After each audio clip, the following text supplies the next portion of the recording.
बुधवार से ही बिहार में असेंबली इंतखाबात की आमद है। जेडीयू और आरजेडी बाहम दस्तो गरेबां हैं।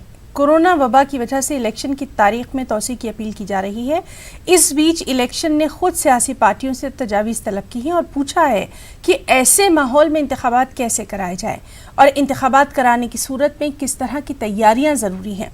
कोरोना वबा इलेक्शन के दौरान बढ़ने का खतरा है। बिहार की आबादी के तनासुब की वजह से सोशल डिस्टेंसिंग का ख्याल रखना और आम लोगों का इज्तिमा रोकना मुहाल है। साथ ही इलेक्शन की तशहीर में हद से ज्यादा खतरा भी है। इस सिलसिले में ईसी ने सियासी जमातों से खत लिखकर 31 जुलाई तक जवाब मांगा है।